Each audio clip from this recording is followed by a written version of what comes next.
السلام علیکم ورحمۃ اللہ وبرکاتہ۔ الحمد للہ نحمده ونستعینه ونستغفره ونؤمن به ونتوکل علیہ ونعوذ باللہ من شرور انفسنا ومن سیئات اعمالنا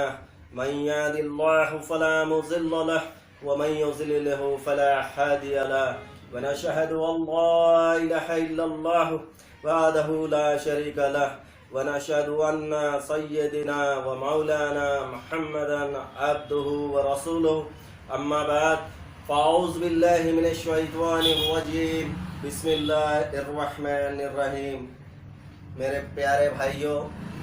بزرگوں، عزیز دوستوں، میری پیاری بہنوں، میں قاضی عماد الدین ولد قاضی مقیم الدین، صدر شعبہ وواہ انکا سوشل سنستھا بیڑ، آج آپ کے سامنے آنے کی وجہ یہ رہی کہ آپ کے بیڑ ضلع کے اندر، بیڑ شہر کے قلب کے اندر، حکیہ مسجد اڑت مارکیٹ روڈ کے قریب شعبہ وواہ انکا سوشل سنستھا نام سے ایک ٹرسٹ شروع کیا گیا ہے، جو کہ حکومت سے منظور شدہ ہے، اور یہ جو سنستھا بنائی گئی یہ اپنی قوم کی بچیوں کی پریشانیوں کو مد نظر رکھتے ہوئے بنائی گئی۔ آج آپ لوگ دیکھتے ہوں گے، آپ خود ہو کر اگر اپنے بستی کا، اپنے گھر کا،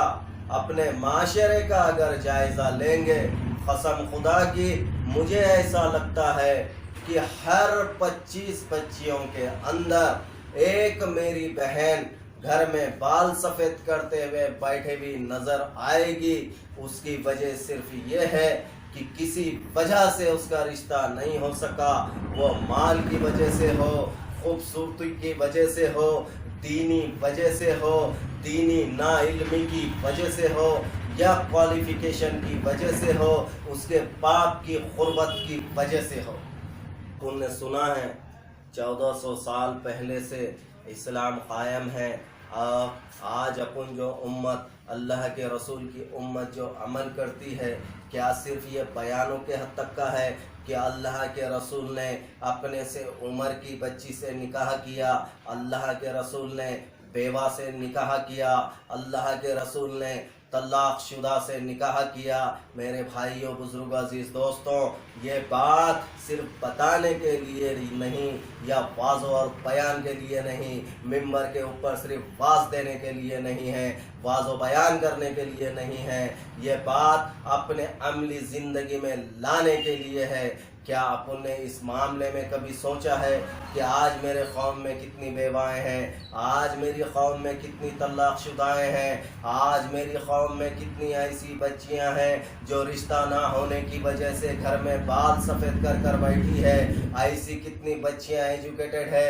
جو انجینئر تو بن گئی، ڈاکٹر تو بن گئی، لیکن تمام ڈگریاں ہونے کے باوجود اس کا نکاح نہیں ہو رہا ہے، 40 کی عمر پار ہو چکی ہے، پھر بھی اس کا نکاح نہیں ہو رہا ہے۔ کیا میدان محشر میں وہ لڑکی جس کا نکاح نہیں ہوا، کیا وہ آپ کا اور میرا دامن نہیں پکڑے گی؟ با خدا وہ آپ کا بھی دامن پکڑے گی اور میرا بھی دامن پکڑے گی۔ تو اس کے لیے ہمیں اور آپ کو مل کر ایسی بچیوں کے رشتے جمانے کی کوشش کرنا ضروری ہے۔ اس لیے میرے بھائیوں، بزرگوں، عزیز دوستوں، ہم نے اور ہمارے ساتھیوں نے مل کر جو سنستھا رجسٹرڈ کرائی ہے، شعبہ وواہ انکاح سوشل سنستھا ٹرسٹ بیڑ کے نام سے، تو اس کے باڈی کے اندر جو بھی ممبران ہیں، آپ شاید وہ تمام ممبران کو جانتے ہوں گے۔ اس میں سیکریٹری کے طور پر بیڑ کی معروف شخصیت شاہ آرٹ سید شہنشاہ احمد صاحب، اس ادارے کے جو ہے تو سیکریٹری ہے سید شعیب الزماں، جو کہ سید اختر الزماں کے فرزند ہے، جو کہ یہاں پر وائس پریزیڈنٹ ہے۔ باقی کے ساتھی بھی تمام لوگ، آپ لوگ ان سے واقف ہوں گے، سب لوگ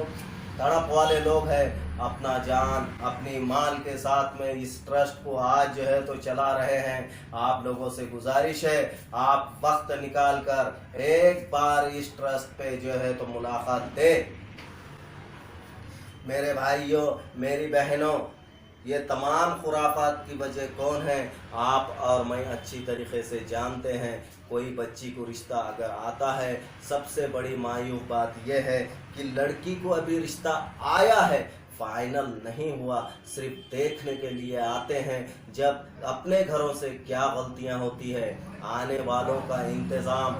مرغ مسلم اور مچھی فرائی سے کیا جاتا ہے. کیا آپ جانتے ہیں آج آپ کے پاس پیسہ ہے، آپ کی لڑکی کے پروگرام میں یہ سب چیز کر رہے ہیں. کیا آپ یہ جانتے ہیں اپنی قوم کا 70 سے 80% ایسا طبقہ ہے جو کہ غریبی لکیر کے نیچے ہے. وہ لوگ اپنی بچی کو دیکھنے کے آنے کے بعد کیسا یہ تمام لوازمات کا انتظام کریں گے؟ تو میرے بھائیوں بزرگوں عزیز دوستوں، لڑکی بتانے میں سادگی لانا چاہیے، لڑکی دکھانے میں سادگی لانا چاہیے. لڑکی کا رشتہ جماتے وقت بھی سادگی ہو، لڑکی کے رسم میں بھی سادگی ہو، بغیر خرچ کے پیامہ جمے. اس کی کوشش ہماری یہ سنستھا آپ لوگوں کی وجہ سے کر پا رہی ہے. ماشاء اللہ اس سنستھا کے جانب سے اب تک کا 25 سے 30 رشتے ایسے جمائے گئے جو کہ صرف لڑکی کو چائے اور بسکٹ پہ بتایا گیا. اس کے بعد میں جو رسومات ہوتی ہے 2-5 لوگوں کا کھانا پکا لیا، رسم بول کر تاریخ طے کر دی گئی اور اس کے بعد میں شادی کا اہتمام کیا گیا. اور یہ ادارہ اس بات کی کوشش نہیں بلکہ بہت ہی طاقت اور ہمت کے ساتھ میں یہ کوشش کرتا ہے کہ یہاں سے جو بھی رشتے جمائے جاتے ہیں یہ بغیر ہنڈے کے جمائے جاتے ہیں. اگر کوئی ہنڈا مانگتا ہے تو اس کا رشتہ یہاں پر قطعی نہیں جمایا جاتا، گویا کہ وہ کچھ بھی کرنے کے لیے کیوں نہ تیار ہو. ہم یہاں پر فیس کے طور پر جو معمولی سی رقم لیتے ہیں، 2000 روپے جو فارم کی فیس رکھی گئی ہے، یہ اس میں آفس کا خرچہ بھی نہیں نکلتا اور یہ 2000 روپے بھی ہم جمع کرتے ہیں. اور جو قوم میں یتیم بچی ہوتی ہے اس کے نکاح کی تاریخ کے ٹائم یتیم بچی کو 11000 روپے بطور ہدیہ سنستھا کی طرف سے دیا جاتا اور قوم کی جو بیوہ ہے اس کا نکاح جما کر اس کو 11000 روپے دینے کی کوشش کی جاتی ہے. تو آپ لوگوں سے تمام امت کے جو ہے تو ذمہ داران سے یہ ہماری پرگور اپیل ہے، یہ آپ سے گزارش ہے، آپ سے التجا ہے کہ یہ جو یتیم بچیاں ہوتی ہے یہ صرف میری بچیاں نہیں ہوتی، یہ آپ کی بھی بچیاں ہیں، یہ سارے عالم کی بچیاں ہیں. یہ جو بیوہ ہوتی ہے، یہ بیوہ بہنیں یہ صرف میری نہیں ہیں، یہ آپ کی بھی ہے، تمام امت کی ہے. ان کی فکر آپ کو اور مجھے مل کر کرنا ہے. اس کے لیے آپ سے ادباً گزارش کرتا ہوں کہ آپ اس سنستھا میں ایک بار آ کر جو ہے تو وزٹ دے، سنستھا کے کاروبار کو دیکھے، سنستھا کے کام کرنے کے طریقے کو دیکھے اور سنستھا کی امداد بھی کرے. آپ مدارس کی امداد کرتے ہیں، مدارس چلتے ہیں، آپ مسجد کی امداد کرتے ہیں، آپ مسجد کو ہدیہ دیتے ہیں، مسجدیں بن جاتی ہے. لیکن میرے بھائیوں بزرگوں دوستوں، اسی طریقے سے یہ بھی ایک کام ہے قوم کی بچیوں کے رشتوں کا انتظام کرنا، قوم کی بیواؤں کے نکاح کا انتظام کرنا، قوم کی یتیم بچیوں کے نکاح کی فکر کرنا اور ان کا نکاح کرنا. تو اس کے لیے میرے بھائیوں بزرگوں عزیز دوستوں، ہمارے عزائم ہیں کہ ہر یتیم لڑکی کو 11000 نہیں، یہ سنستھا کے جانب سے 51000 روپے دیے جائیں تاکہ وہ یتیم بچی کے رشتہ دار اس کے ضروریات زندگی کا سامان خرید کر اپنی پسند سے اسے دے. اور بیوہ کے لیے بھی 11000 نہیں، یہ سنستھا سے 51000 روپے دیے جائیں اور وہ بیوہ بھی اپنے خواہش کے مطابق اس میں سے کچھ سامان خریدے. اس کے لیے پیسے دینے کی ہم کوشش ایسی کرتے ہیں کہ جو سنستھا کا بینک میں جو اکاؤنٹ ہے اس اکاؤنٹ کا چیک پھاڑ کر دینے کی کوشش کرتے ہیں. اور جو لوگ باخلوص سنستھا کو کچھ جو ہے تو ہدیہ، صدقہ، زکوٰۃ، فطرہ لا کر دیتے ہیں تو انہیں زیادہ کوشش یہ کرتے ہیں کہ آپ جو ہے تو اکاؤنٹ میں ڈالیے تاکہ حساب شفاف رکھنے میں آسانی ہو، اور جو ہے تو اکاؤنٹ پے رکھنے کی وجہ سے اس کا سالانہ آڈٹ ہوتا ہے، جو کہ گورنمنٹ کو بھی حساب دینا ہوتا ہے، اور ہم ایک ایک روپیے کا حساب امت کو دینے کے بھی ذمہ دار ہیں۔ تو آپ لوگوں سے گزارش ہے، آپ آ کر آفس پہ وزٹ دیں، آفس کی نہیں اس ادارے کی جو ہے تو مدد کریں، اور یہ کام اگر آپ کو اچھا لگ رہا ہے تو اس کام میں بڑھ چڑھ کر حصہ لیں۔ بس اتنا کہہ کر بس کرتا ہوں، آپ کی دعاؤں کا طالب، آئی ایم قاضی۔